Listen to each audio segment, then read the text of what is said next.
Selamat malam Amang dan Inang, Jemaat GKPA Penjernihan. Sebelum kita beristirahat tidur, mari kita membaca dan merenungkan firman Tuhan. Kita berdoa. Ya Bapa dalam surga, terima kasih Bapa atas berkat dan penyertaan-Mu sampai pada malam hari ini. Kembali kami datang ke hadirat-Mu, akan membaca firman-Mu. Biarlah Roh Kudus-Mu yang menguasai mata hati dan pikiran kami.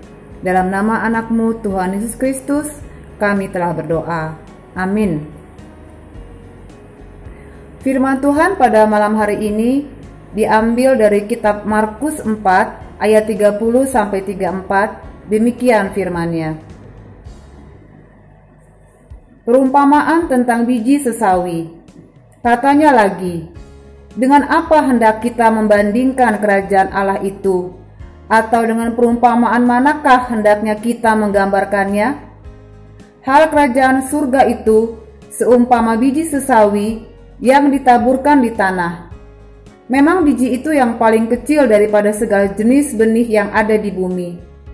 Tetapi apabila ia ditaburkan, ia tumbuh dan menjadi lebih besar daripada segala sayuran yang lain dan mengeluarkan cabang-cabang yang besar, sehingga burung-burung di udara dapat bersarang di dalam naungannya.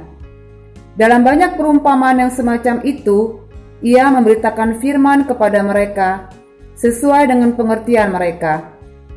Dan tanpa perumpamaan, ia tidak berkata-kata kepada mereka, tetapi kepada murid-muridnya, ia menguraikan segala sesuatu secara tersendiri. Amin. Yesus dalam hal pengajarannya sering menggambarkan sesuatu dengan perumpamaan. Dalam Markus 4 ayat 30-34, Yesus mengumpamakan kerajaan surga seumpama biji sesawi. Apakah biji sesawi dalam perumpamaan itu? Perumpamaan biji sesawi di sini menggambarkan permulaan kecil. Kerajaan itu dimulai dengan hanya Yesus dan sekelompok murid-muridnya. Kerajaan itu berkembang dari abad ke abad sehingga menjadi besar.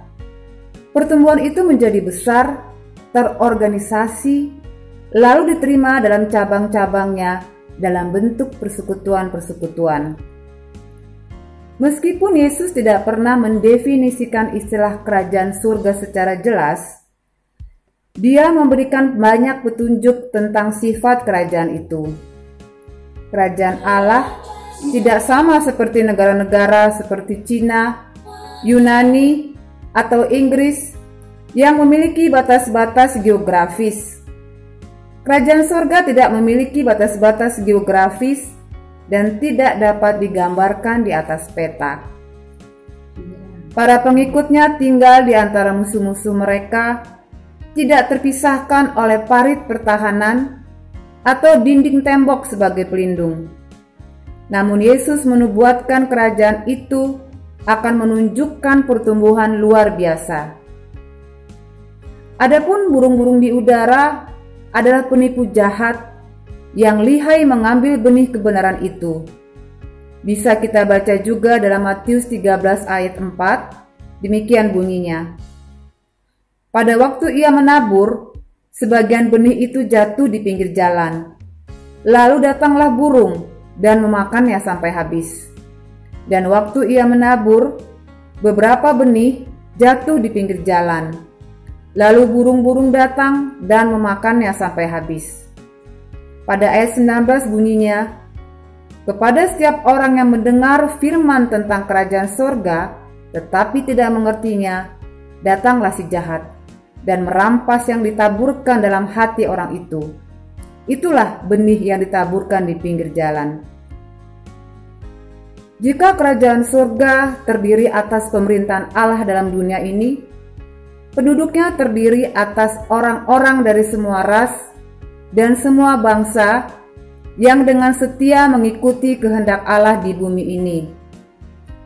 Bila kita ingin tetap menjadi warga kerajaan Allah di bumi ini, tetaplah taat dan setia mengikuti kehendak Allah, sehingga kita terhindar dari lingkungan jahat yang ingin menghancurkan iman kita, iman percaya kita. Efesus 2 ayat 10 berkata, "Karena kita ini buatan Allah, diciptakan dalam Kristus Yesus untuk melakukan pekerjaan baik yang dipersiapkan Allah sebelumnya. Ia mau supaya kita hidup di dalamnya." Amin. Mari kita berdoa. Ya Bapa dalam sorga, terima kasih Bapa atas firman-Mu yang membuat kami semakin tahu akan kehendak-Mu.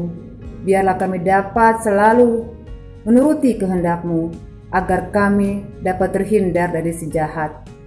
Sebentar kami akan beristirahat tidur, biarlah kami dapat tidur nyenyak, sehingga besok pagi kami dapat bangun dengan kekuatan yang baru daripada-Mu saja ya Tuhan.